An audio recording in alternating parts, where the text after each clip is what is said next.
Hey everybody, welcome back. So today's video is all about SIS Limited fundamental analysis including the business as well as financial aspects. So चलिए video को शुरू करते हैं and in this video we will also get to know its SWOT analysis, that is strengths, weaknesses, opportunities as well as threats of the company.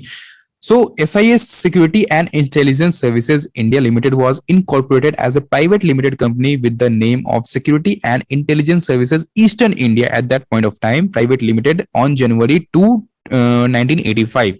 Okay.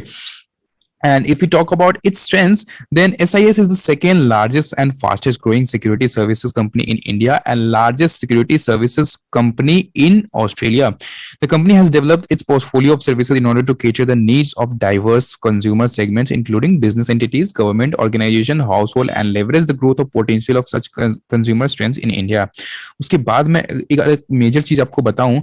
So the company has a large chain of customers. The company has over 10,000 customers, which includes major industry players like Tata Steel, Tata Motors, ICICI Bank, Idea Cellular, and Future Groups, and they have their mastery in healthcare segments. तो इन सारे मतलब segments में ये leader ही हैं. अगर आप security services की बात करते हैं या फैसिलिटी मैनेजमेंट सर्विसेज की आप बात करते हैं, तो उसके बाद जो एक मेजर चीज इनके लिए निकल करके आई थी 2008 में, जब एक बहुत बड़ा टर्निंग पॉइंट आया था.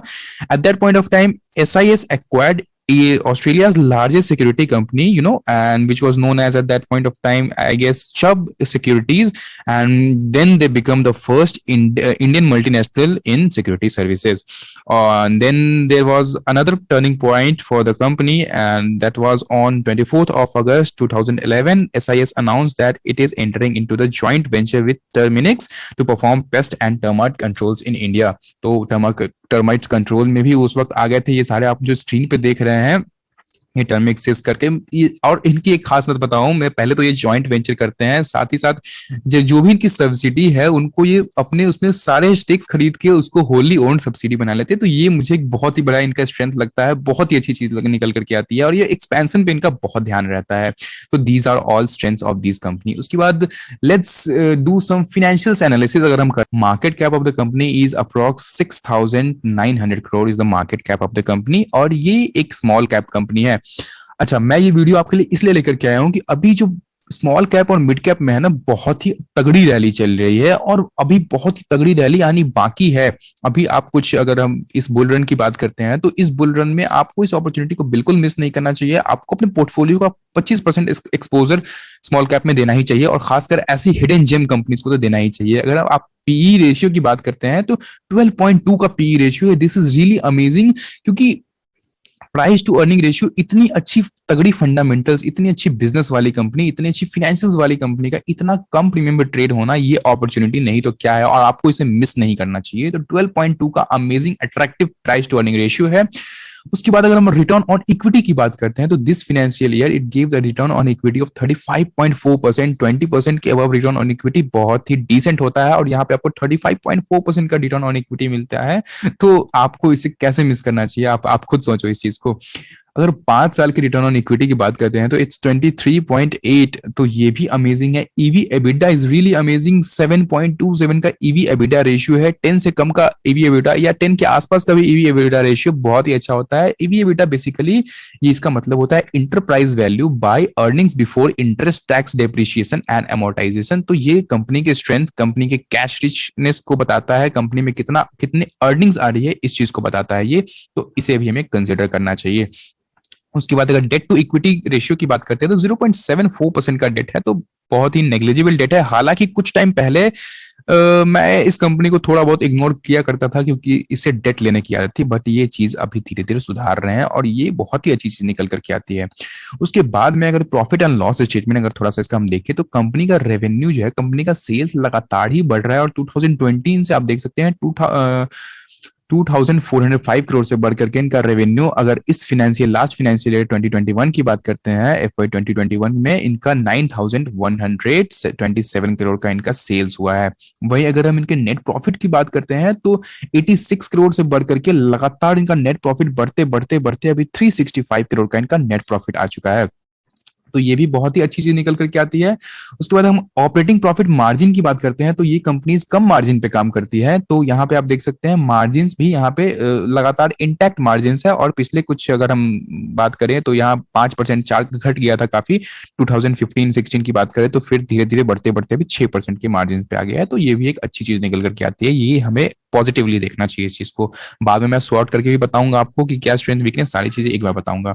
उसके बाद मैं रिजर्व्स की बात करता हूं अगर, तो प्रोमोटर्स का जो रिजर्व्स है, कंपनी का जो रिजर्व्स है वो लगातार ग्रो कर रहा है। आप देख सकते हैं 259 करोड़ से बढ़ करके इस, अगर हम लास्ट फाइनेंशियल ईयर की बात करते हैं तो 1757 करोड़ का इनके पास रिजर्व्स है। तो कंपनी काफी कैश रिच है, लेकिन हाँ अभी थोड़ी सी बोरोइंग्स मुझे कंसर्निंग लग रही है थोड़ी सी यहाँ पे, कि इनके पास काफी बोरोइंग्स भी है। बट ऑफ कोर्स ये कंपनी एक्सपेंशन के लिए यूज करती है इन बोरोइंग्स को। साथ ही साथ कंपनी में अगर देखें तो थोड़े बहुत फिक्स एसेट भी बढ़ाए हैं कंपनी ने, देख सकते हैं आप लगातार फिक्स एसेट्स भी बढ़ रहे हैं कंपनी के। उसके बाद अगर हम CWIP की बात करते हैं, that is capital work in progress, तो वो भी बढ़कर 13 करोड़ से बढ़कर के लास्ट फाइनेंशियल ईयर 17 करोड़ का CWIP, मतलब इतना इनके वर्क इन प्रोग्रेस में लगा हुआ है। यहाँ पे बोर्डिंग्स मुझे थोड़ी सी कंसर्निंग लग रही है, बट अगेन यहाँ पे कंपनी कैश रिच है, कंपनी के पास रिजर्व्स भी है, तो इस बोर्डिंग्स को, इस डेट को कंपनी पे कर सकती है। तो यहाँ पे ज्यादा कंसर्निंग चीज नहीं है। उसके बाद अगर हम शेयर होल्डिंग पैटर्न्स की बात करते हैं, तो यहाँ पे मुझे थोड़ा सा गड़बड़ लगा कि आप देख सकते हैं 75 का यहाँ पे मैक्सिमम शेयर होल्डिंग 75% इसकी थी प्रमोटर्स के पास, लेकिन घट करके अभी पिछले कुछ क्वार्टर्स की बात करें तो अपने प्रमोटर्स ने अपने स्टेक्स कम किए हैं, and that is a bit concerning मेरे लिए, क्योंकि प्रमोटर्स का स्टेक कम करना अच्छा नहीं होता है। लेकिन ये चीज एक मतलब थोड़ी सी सेटिस्फाइंग है कि सारे के सारे स्टेक्स अभी पब्लिक के पास नहीं है, ये सारे इंस्टीट्यूशंस के पास गए हैं। तो ये चीज मतलब सेटिस्फाइंग है, ठीक है। तो ये मैंने थोड़ा बहुत फंडामेंटल एनालिसिस करके दिखाया। उसके बाद मैं अगर इसे क्रेडिट रेटिंग की बात करता हूं, तो दैट इज समथिंग मैं हमेशा कंसिडर करता हूं कि किसी भी कंपनीज में मैं इन्वेस्ट करने से पहले उसकी क्रेडिट रेटिंग्स चेक करूं। हालांकि क्रेडिट रेटिंग्स ये डेट डिवेंचर्स के लिए या बॉन्ड इश्यू करती है उनके लिए होता है, बट स्टिल जो भी रेटिंग एजेंसीज होती है वो कंपनी को हर एक पैरामीटर पे एनालाइज करके तब उसे रेट किया जाता है, तो वो एक ओवरलुक हमें अच्छा खासा मिल जाता है। तो कंपनी का आप रेटिंग देख सकते हैं, E1+ की रेटिंग है, that again is a good thing. तो E1+ की रेटिंग है, यहाँ पे ज्यादा चीज कंसर्निंग नहीं है। आप चाहे तो इस चीज को और आके डिटेल में यहाँ पढ़ सकते हैं, मैंने सब कुछ रिसर्च करके रखा है, आपको टेंशन लेने की जरूरत नहीं है, मैं सब कुछ आपको बताता हूँ। उसके बाद मैंने इसके एनुअल रिपोर्ट भी पढ़े, और इनके जो MD और CEO हैं उनके मुझे थॉट प्रोसेस और उनकी जो विजन है मुझे बहुत ही अमेजिंग लगी है। आप देख सकते हैं अपने स्क्रीन पे लगातार इनके एक तो रेवेन्यू में इंक्रीज है, सारी चीजें अभी मैंने बताया आपको, ये सारी चीजें यहाँ पे एनुअल रिपोर्ट में निकल करके आती हैं। उसके बाद अगर आप देखें तो सिक्योरिटी सॉल्यूशन से इनका जो है 87.6% का रेवेन्यू कंट्रीब्यूशन है FY21 में, और बाकी सारे रेवेन्यू कंट्रीब्यूशन इनके फैसिलिटी मैनेजमेंट से है, जो 12.4% का रेवेन्यू फैसिलिटी मैनेजमेंट सर्विसेज जो इनके ये सारी सब्सिडीज हैं ये क्रिएट करती हैं, और ये सारे इनके सिक्योरिटी सर्विसेज हैं जो ऑल ओवर मतलब एशिया पैसिफिक बोले तो मतलब फैले हुए हैं, और धीरे धीरे फैल ही रहे हैं। आप देख सकते हैं इंडिया, ऑस्ट्रेलिया, और देख सकते हैं सिक्योरिटी सॉल्यूशंस कंपनी यहाँ नंबर 1 है, लार्जेस्ट फैसिलिटी मैनेजमेंट कंपनी है यहाँ पे। उसके बाद हम ऑस्ट्रेलिया की बात करते हैं, तो ऑस्ट्रेलिया के सबसे बड़े सिक्योरिटी सॉल्यूशन कंपनी है, क्योंकि उन्होंने वहाँ की कंपनी को एक्वायर कर लिया है। उसके बाद सिंगापुर में भी टॉप 3 प्लेयर्स में है, न्यूजीलैंड में भी ये टॉप 3 प्लेयर्स में है, बाकी अभी ये यूरोप में भी एक्सपेंशन का सोच रहे हैं। तो बहुत ही अच्छी चीज है कि एक्सपेंशन की इतना ज्यादा सोच रहे हैं एक्सपेंशन के लिए। इनके MD का जो मैसेज था वो भी मैंने पढ़ा, बहुत ही अच्छा मुझे लगा है।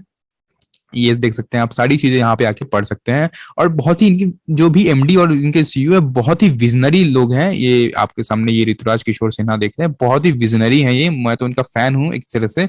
जैसे इन्होंने बिजनेस को एक्सपैंड किया है, बहुत ही अच्छे तरीके से इन्होंने बिजनेस को एक्सपैंड किया। तो चलिए थोड़ा सा हम लोग इसके शॉर्ट एनालिसिस करते हैं बिजनेस के बारे, इसके फंडामेंटल्स के बारे में और फाइनेंशियल्स के बारे में। तो चलिए देखते हैं इसके स्ट्रेंथ क्या है, वीकनेस क्या निकल के, अभी जो हमने एनालाइज किया तो वहां पे सारी चीजें क्या निकल करके आती हैं। अगर हम स्ट्रेंथ्स की बात करते हैं, तो स्ट्रेंथ्स के बाद हमारे पास क्या है, rising net cash flow and cash from activities. तो कैश फ्लो इनके पास देखिए, अगर रेवेन्यू इंक्रीज हो रहा है, टॉप लाइन इंक्रीज हो रहा है, बॉटम लाइन मतलब प्रॉफिट भी इंक्रीज हो रहा है, लेकिन अगर कंपनी के पास कैश ही नहीं आ रहा है तो कंपनी कैसे एक्सपैंड करेगी। जब कंपनी के पास कैश बच नहीं रहा है तो उसको एक्सपेंशन के लिए वो कैसे यूज करेगी। जब कंपनी उधारी पे चल रही है, या कंपनी पैसा आना बाकी है, उधारी पे ही सारा काम हो रहा है, बेशक कंपनी ग्रो हो रही हो, बट जब तक कंपनी के हाथ में फ्री कैश फ्लो नहीं है तब तक कुछ नहीं हो सकता है। तो ये एक बहुत ही स्ट्रांग चीज है जो मैं आपको रिकमेंड करूंगा। आप हर जगह यहाँ किसी भी चीज का एनालिसिस कर रहे हो, फंडामेंटल या बिजनेस एनालिसिस, तो आप कैश फ्लो पे जरूर ध्यान दो। उसके बाद स्ट्रॉन्ग एनुअल ईपीएस ग्रोथ, मैंने आपको बताया, अर्निंग्स पर शेयर लगातार बढ़ रहे हैं, effectively using its capital to generate profits, तो मैंने आपको बताया यहाँ पे आरओसीई भी काफी डिसेंट है, और अगर पिछले कुछ हम ईयर्स की बात करें तो लगातार आरओसीई बढ़ रहा है, और इस फाइनेंशियल ईयर 30 का आरओसीई है, दैट इज रियली अमेजिंग। तो जो भी रिटर्न ऑन कैपिटल एम्प्लॉयड का मतलब ये होता है कि जितना कैपिटल एम्प्लॉयड, जितना कैपिटल कंपनी में लग रहा है उस पर रिटर्न कितना मिल रहा है, तो वो 30% का है, दैट इज रियली अमेजिंग। चलिए उसके बाद और यहाँ पे स्ट्रॉन्ग चीज क्या निकल कर, growth in quarterly net profit with increasing profit margin भी इंक्रीज हो रहे हैं, और मैंने आपको बताया ईयर ऑन ईयर मतलब जो नेट प्रॉफिट है वो भी इंक्रीज हो रहे हैं, तो ये भी एक पॉजिटिव चीज है, एक स्ट्रेंथ है। Increasing revenue every quarter for past 2 quarters, लगातार रेवेन्यू इंक्रीज हो रहे हैं, तो ये अगेन एक अच्छी चीज है। Annual net profits improving from last 2 years, तो ये भी अच्छी चीज है, लास्ट 2 ईयर से एनुअल प्रॉफिट्स इंक्रीज हो रहा है। कंपनी विथ जीरो प्रमोटर, मतलब प्रमोटर्स ने यहाँ पे प्लेज बिल्कुल नहीं करा रखा है, अपने शेयर्स के बदले कोई उधारी नहीं ले रखी है, तो ये भी बहुत एक अच्छी चीज है। उसके बाद अगर हम इसके वीकनेसेस की बात करते हैं तो चलिए क्या है वीकनेसेस इसके, तो मैंने आपको बताया कि मुझे एक चीज ठीक नहीं लग रही है, प्रमोटर्स ने अपने थोड़े बहुत शेयर होल्डिंग्स डिक्रीज किए हैं, तो ये मुझे थोड़ी अच्छी चीज नहीं लगी, ये कंपनी के लिए एक वीकनेस हो सकता है। उसके बाद companies with growing cost year on year for long term projects, तो लॉन्ग टर्म प्रोजेक्ट्स के लिए इनका जो कॉस्ट है ना वो लगातार बढ़ता जा रहा है, तो ये अगेन एक छोटी सी कंसर्निंग पॉइंट है, क्योंकि जब कॉस्ट इनको ज्यादा लगेगा तो इनको मार्जिन पे इफेक्ट पड़ेगा, और वो चीज अच्छी नहीं है। उसके बाद जो तीसरी चीज निकल करके आती है वो म्यूचुअल फंड्स ने अपनी शेयर होल्डिंग्स डिक्रीज की हैं लास्ट क्वार्टर में, तो मैं आपको हमेशा बताता हूं कि अगर एफआईआईज और डीआईआईज मतलब एक रेशियो में होना चाहिए उनकी होल्डिंग्स, अगर ज्यादा एफआईआईज भी है किसी कंपनी में तो वो भी अच्छी चीज नहीं है अगर लॉन्ग टर्म के लिए आप इन्वेस्ट कर रहे हैं, क्योंकि वो सेबी पे हमेशा, सेबी के रडार पे रहती है वो चीजें, वो कंपनी जिनमें एफआईआईज की होल्डिंग ज्यादा होती है, और म्यूचुअल फंड्स अगर उसमें होल्डिंग्स बढ़ा रहे हैं, हमारे देश के डीआईएस बढ़ा रहे हैं, तो वो एक स्ट्रॉन्ग चीज है, तो अगर डीआईएस ने घटाया है तो ये एक वीकनेस की तरह में से देखना चाहिए। अपॉर्चुनिटीज की बात करें तो इनसाइडर बॉट द स्टॉक, मतलब जो भी इनसाइडर लोग हैं इनके प्रोमोटर्स, और तो वो लोग शेयर्स को बाई कर रहे हैं, तो ये एक थोड़ी सी अपॉर्चुनिटी नजर आ रही है। अगर बिजनेस में अपॉर्चुनिटी की बात करते हैं अगर हम, तो बिजनेस में बहुत अपॉर्चुनिटी है इनके पास, क्योंकि अभी रियल एस्टेट जितना ज्यादा तेजी से फैल रहा है, हाउसिंग सोसाइटीज जैसे जैसे डेवलप कर रही है, तो वहां पे सिक्योरिटी का भी डिमांड बहुत ज्यादा होगा, और वहां पे ये लोग मार्केट लीडर हैं, तो वो चीजें इनके लिए अच्छी हैं। थ्रेट्स की बात करते हैं अगर, तो increasing in trend in non code income और इनसाइडर सोल्ड स्टॉक, तो नॉन कोड इनकम मतलब क्या है, जिस कोड बिजनेस में ये है उनसे जो रेवेन्यू और उनसे जो इनकम आ रहा है वो ज्यादा नहीं आ रहा है, बाकी सारी चीजों से इनका रेवेन्यू आ रहा है, बट जिनका कोर बिजनेस है सिक्योरिटी का, सर्विसेज का, तो वहां पे इनको रेवेन्यू जनरेट करने में थोड़ी सी प्रॉब्लम हो रही है, तो ये थोड़ा सा एक कंसर्निंग चीज है, और ये थ्रेड्स में है। बाकी थ्रेड्स अगर बिजनेस की बात करते हैं तो बिजनेस में थोड़े से और कंपनीज हैं जो जो भी अच्छी कंपनीज है सिक्योरिटी सर्विसेज की इंडिया में, जैसे G4S करके हो गई, सिक्योरिटी ए बी हो गई, तो ये सारी कंपनीज इनके लिए थोड़ी सी थ्रेट्स बनी हुई हैं इनको एक्सपैंड करने में। हालांकि एसआईएस भी अपने आप में ब्रांड है, तो वो थोड़ा ना थोड़ा मतलब इसको बीट करने की कोशिश कर ही रहे हैं, इनके जो भी इनके मैनेजिंग डायरेक्टर और सीईओ हैं, तो वो सारी चीजें पे ध्यान दे ही रहे हैं, बट स्टिल हमें इन चीजों पे ध्यान देना चाहिए, इनके वीकनेस में कंसिडर करना चाहिए, इनके लिए थ्रेट्स में कंसिडर करना चाहिए हमें ये चीज। चलिए, तो हमने स्वॉट एनालिसिस किया इसका। उसके बाद मैं आपको एक मेजर चीज बताऊं, तो मैंने वीडियो बनाया था, उसका लिंक मैं ऊपर दे दे रहा हूं, मैंने एसआईएस के ऊपर वीडियो बनाया था इसके टेक्निकल चार्ट पैटर्न्स पे, कि मुझे एक अच्छा पैटर्न यहाँ पे नजर आ रहा है, और इसने जब मैंने वीडियो बनाया उसको 2-3 दिन बाद ही इसने एक अच्छा खासा ब्रेकआउट दिया और अपने उस पैटर्न को फॉर्मेशन किया, और लास्ट कुछ 2 दिनों में, आज तो थोड़ा सा नीचे गया है शेयर क्योंकि निफ्टी के ऊपर भी बहुत ज्यादा प्रेशर था, तो यहाँ पे मैं नहीं समझा सकता हूँ, इसके लिए वो वीडियो पड़ा है, मैं आपको ऊपर लिंक दे दे रहा हूँ, आप जाओ वो वीडियो देखो तो आपको बेटर समझ में आएगा टेक्निकल चार्ट पैटर्न्स पे क्या अपॉर्चुनिटी नजर आ रही है। और उसके बाद मैं अगर आपको अपना ओपिनियन बताऊं इसमें अभी इन्वेस्ट करना चाहिए नहीं करना चाहिए, तो बिल्कुल इसमें इन्वेस्ट करना चाहिए, इस प्राइस पॉइंट पे भी इसमें इन्वेस्ट करना चाहिए, क्योंकि यहां से मुझे जो ग्रोथ अपॉर्चुनिटी नजर आ रही है, यहाँ से जो इनके प्रोस्पेक्ट्स हैं ग्रोथ के, वो बहुत अमेजिंग है। So you should invest in this share, and आपको इसे लॉन्ग टर्म के लिए होल्ड करना चाहिए, क्योंकि बहुत ही ये अभी मैं अंडर वैल्यूड कहूंगा, क्योंकि 12.2 का पीई रेशियो बहुत ही अंडर वैल्यूड है, जहां सारे शेयर भागे जा रहे हैं वहां पे एक आपको हिडन जेम मिला है जो आपको इतने कम प्राइस पे आपको मिल रहा है।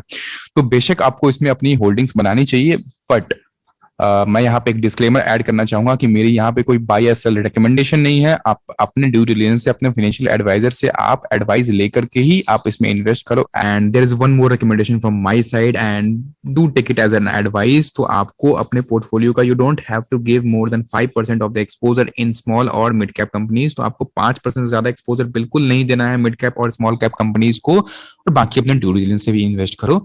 And if you have any queries then do let me in the comment section. So चलिए बस आज के लिए इतना ही, कल अगेन फिर मिलते हैं एक क्वालिटी वीडियो के साथ, एक अच्छी क्वालिटी लर्निंग के साथ। तब तक के लिए गुड बाय।